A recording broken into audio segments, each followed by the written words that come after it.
don't forget that the AfD is in essence, it's an anti-American party.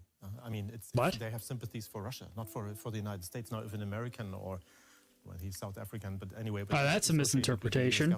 If the US is interfering here, even in favor of the AfD. Yeah, so that's obviously stupid, because if the AfD was actually anti-American, that guy is so stupid. If the AfD was actually anti-American, why would Trump and Elon Musk and all these MAGA people who are very pro-America go out of the way to support the AfD? You have Don Jr. supporting the AfD. You have Charlie Kirk supporting the AfD. You have all these really big, heavy hitters supporting the AfD in the Trump admin and his inner circle. So that's a stupid interpretation right there. I do like this bit here on the right from Liam Halligan, but there's another danger looking to for surging borrowing costs. Some of the EU's largest economies, combined with sluggish growth, means the Eurozone is once again flirting with the debt crisis. Yeah, it's been like that for a good bit here, especially with all the money they're sending to Ukraine still.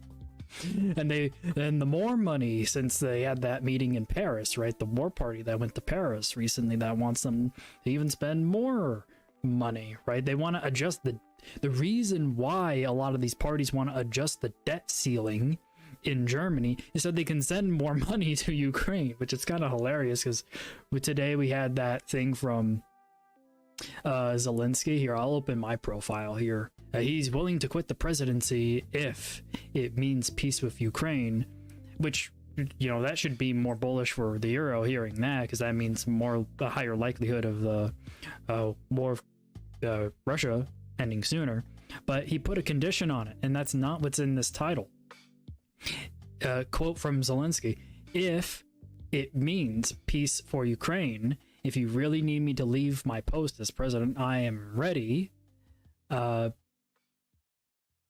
can exchange this for NATO membership." Ukrainian NATO member. And I'm like, this is exactly what the Russians explicitly will not take. This is the exact reason why the war freaking started. So it's like, it's like, come on, Zelensky. What the hell? Yeah, so Russia would never take that condition. However, it's like that since he said he's willing to step down, I really wouldn't be surprised to see if these words, "oh, I'm willing to step down," are spun and spun and spun as hard as, what are those, these things, right? You go ahead and you rip these things and you're just having two spinning tops fight each other. So all I'm saying is Zelensky's gonna get spun like a fucking toy over these statements so hard. He's gonna get pushed. He's just gonna get pushed. Like, the fact that he was willing to concede this like one little step, it's like, it's that whole thing about when you're trying to fight a fight, don't give the enemy an inch. I mean, first he gave Trump an inch by starting to make all these concessions around the rare earth materials in Ukraine. Then he gave another inch in saying this today. Even though he put this condition on it, people for political reasons are just going to ignore it, right, for their own political motivations. And it's unfortunate that this administration appears to express a strong preference for the German hard right, and presumably also for other hard rights in Europe. But that is still a minoritarian position in Europe, and is not unlike what the administration had suggested, as it were, the true will of the people. In Germany, if the prognoses remain correct, 80% of voters have voted against the hard right, and at an extraordinarily high, historically high voter participation rate of 84%. There is no lack of clarity there. I sure as hell wouldn't be surprised, given all these very cocky reactions to the AFD doubling its size in the parliament, doubling its win in this election, that these people could say, oh, you know, in the last election, 90% of people voted against the AFD. No, that's a shitty way of framing it. They voted for other parties that they preferred. And now in this election, 80% of people voted for parties that they preferred that were not the AFD. But for a party to double like that, I mean, you're going to end up with AFD and Reform in the UK and Vox in Spain and a National Rally in France. I mean, and then the party in Italy, the name escapes me at the moment. And you could very, very easily have all of that before the end of the decade. Very easily. Especially if the CDU tries and tries and tries to work with these anti-immigrant parties, and they're not able to get jack through. It's going to lead to an earlier election in Germany before 2029. It's going to. So now, we could talk about a few issues. Mr. Merz, you were saying that from the very first day of your chancellorship, there will be a ban on entry into the country for people who want to come to Germany but cannot legally enter the country. Now, with your two coalition partners, I think that's going to become a bit complicated. And there's only one possible coalition partner with whom you could do that from day one. Saying you need to go with the AFD. Forget about this option and do not follow the words. You can see Alice is smiling because Merz is digging his own grave right now saying this. The knees of Putin. I think you can assume you'll be invited to enter a discussion. Well, we'll have to see what the final election result is, but if there are talks between the SPD and the Union, it's not going to be the final SPD election results. leading these talks. I said that the position I would like is German Chancellor, and this is the position that I talk to citizens about. It remains he wants to be fucking chancellor? to be Chancellor of Germany. He's delusional. He's not going to be chancellor.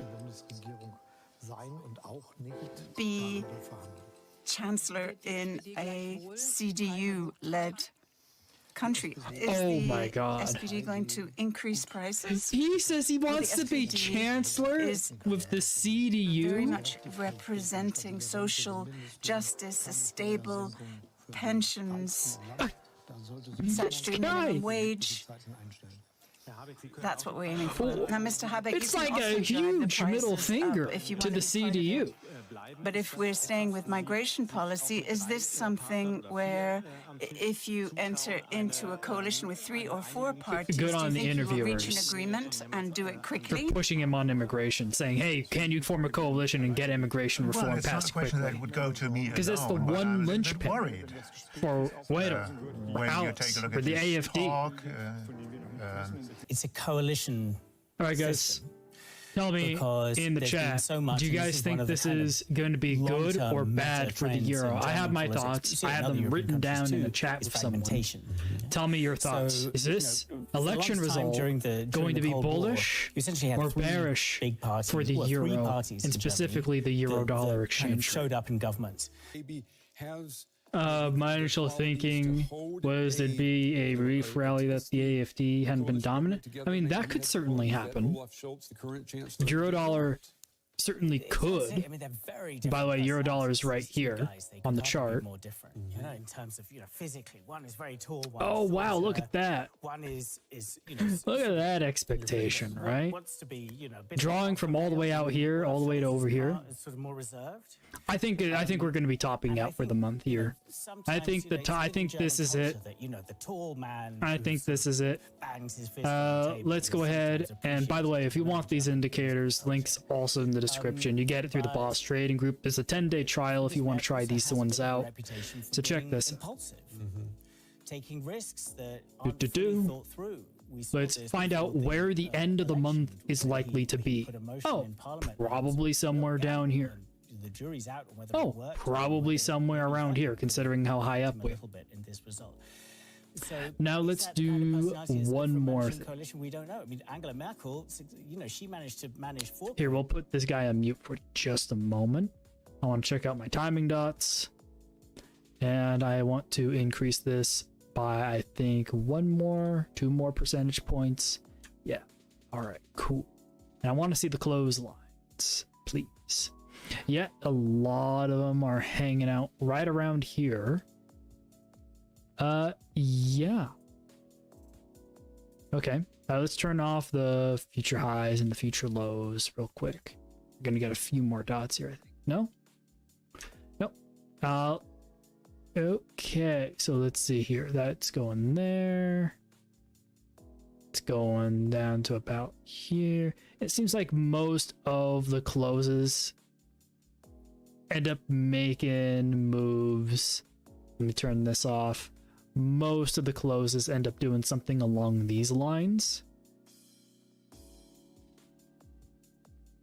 And then if we look over here at our indicator, this big blue box is saying, hey, there's a lot of closes that occur every single month around this area right here. So let's go ahead and highlight this blue for our close. Timestamp this for 2025-02. Okay, 02-23. And let's timestamp this for 12/11.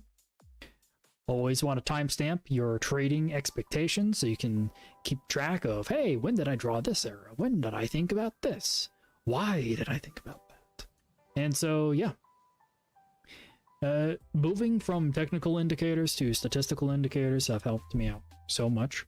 And don't get me wrong, these are by and large just descriptive statistics indicators. They're not, there's these. Dude, if you can do a statistics 1 class, you can do this. And I mean, like, if you could get a C in a statistics 1 class, you can use these indicators. All right, let's get back to the election. But yeah, that would be my expectation looking at the data. This would be my expectation. Okay, it's going to be SPD, CDU, and Green, right? That's you're gonna have Kenya Apocalypse come in, right? You're gonna have Kenya Apocalypse come in, and the CDU is not gonna be able to get jack diddly squat done. At some point, they're going to cave, break down the firewall, move it to the AFD. That'll trigger a vote of no confidence. And then you'll end up with another general election before 2029. Like, the writing's on the wall. None of the immigration stuff, none of the debt break stuff, none of the economic plans, immigration, like all of it's the government's effectively going to be in deadlock, and only minor things are going to get passed effectively. Don't get me wrong, maybe Merz will definitely get his coalition by Easter, but I mean, I just made a post of this. Yeah, this is what I say. Merz just wants to form a coalition before Easter because he wants to have some political leverage before the Trump-Putin meeting that's expected to happen before Easter. And at that Trump-Putin meeting, we're expected to have either like an official ceasefire done or some actual proper lasting peace going on. Like, Trump and Putin are moving really like rocket fast towards trying to get peace done before Germany can get their shit together.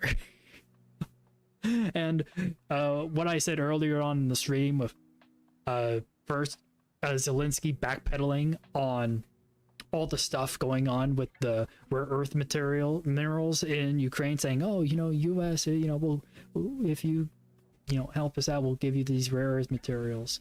And now earlier today, Zelensky's coming out and saying something along the lines of, here, I can pull it up.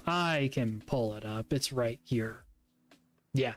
Zelensky says, "Oh, I'll be willing to give up the presidency if it means peace for Ukraine, but only on the condition that Ukraine is given membership into NATO," which is precisely why this whole debacle even occurred, because Russia was afraid that Europe was going to encroach on Ukraine and make it part of NATO. That was one of the huge thorns that caused this whole shebang. So Russia would definitely not take that condition for Zelensky to step down. However, what I think is that now that Zelensky has said, "Oh, I'd be willing to step down," all these other political leaders are going to put their fingers in their ears and go la la la la la la la la la la la la la la la la la, and ignore the second part of the conditional bit and just say, "Yeah, we heard you want to step down. We heard you want to step down and give us all your rare earth minerals." Oh, but that's only conditional on NATO. Yeah, but you said you already wanted to step down, and now you have to go ahead. It's like once you give an inch, you already are on the back foot to giving a foot or giving a meter or whatever. You know, if you're imperial or metric, whatever. But once you give an inch, and you just keep giving inches, Zelensky right now just keeps giving inches in the negotiations. And so MERS wants to have his coalition done by Easter, before Zelensky gives enough inches for Trump and Putin to have enough material to actually form the peace deal by Easter themselves. I mean, it's a big old theory in my head, but you know, I wouldn't be too surprised if something along those lines happened. The economy continues to suffer. The election in 2021. Let's hear it. We were hearing from the Greens that fighting climate change is a part of national security, and it's a part of security for Europe. It should be a part of national security for every country, and people seem to get on board that train. And that train derailed somewhere between 2021 and tonight. I mean, is fighting climate change? People were getting on board and it derailed. When we're talking about security issues. Great. No, it's not. Great I mean, analogy. dealing with geopolitical shift that we've been going through, the Zeitenwende, not the Zeitgeist, but that was the change in times that the Greens and others confronted. And I think the Greens have suffered from having the impression they're a party that tries to impose and prohibit things, but they failed to impose the heat pumps and they failed to prohibit the combustion engine. So I think there's a time of reinvention coming for the Greens. And the combustion engine cars, what is it? You can't sell those after, was it 2035? That's the... but you'll remember that the German government actually intervened in Brussels to try and get this knocked back as part of the effort to save the German car industry, and it was the numbers you pointed to before. Because Germany is the major victim of the second China shock, having been the beneficiary in Europe of the first one, we're seeing that its economic model is under need of massive review and rejuvenation. And what the Greens haven't convinced people of, I think, is two things. One is that they hold the key to security. They've been one of Ukraine's strongest supporters. They've been strong on defense. But can they manage it at the same time as the climate transition and boosting the German economy? Matthew, we've got about a minute left. Let me ask you, what are you hearing there about the impact, the influence of Elon Musk and the U.S. Vice President, J.D. Vance? J.D. Vance met with the AFD Chancellor candidate, Alice Weidel, last week. I mean, they've been very open about their support for the AFD. Do people feel like that made a difference tonight? Yeah, people thinking America's anti-Germany. So yeah, stupid. I mean, you speak to anyone around the AFD orbit, and most of them will say that it can only help the AFD when you have people like Elon Musk and J.D. Vance coming out and batting for your corner. But the main thing I think is that it just normalises this party, makes them very difficult to ignore. Yeah. And one of the most fascinating things I that's like this happened guy's in the last few commentary. weeks is that the AFD's position on the war on Ukraine, their position has now been taken up by the people in the White House, So in a way, the issues that they've been campaigning on are now dominating it when it comes to the war in Ukraine. So for them, they really feel like this is like really helpful to normalise them in Germany and also around the world, and it will only put them in good stead as they look to increase their vote share in the next elections in 4 years' time, and that's what they've got their eyes on. Brent, is 2029.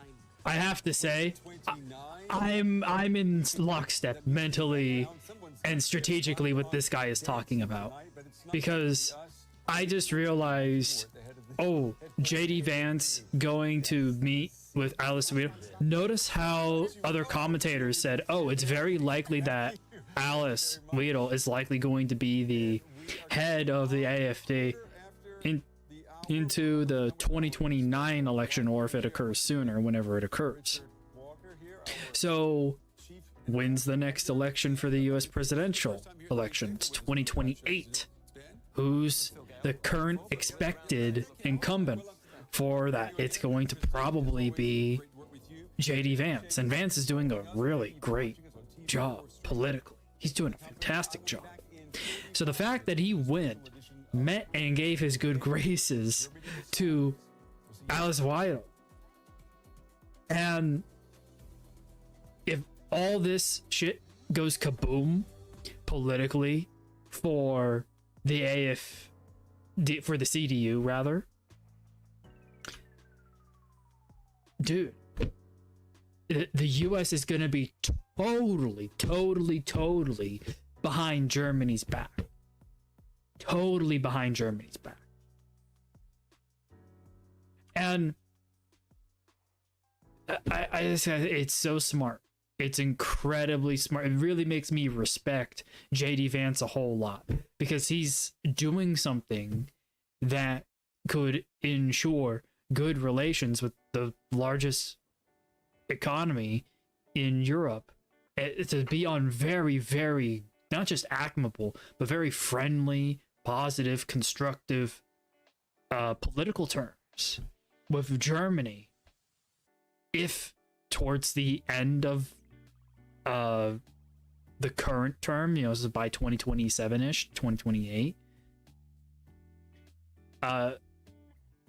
Vance is seen as the front runner and Weidel gets in, like,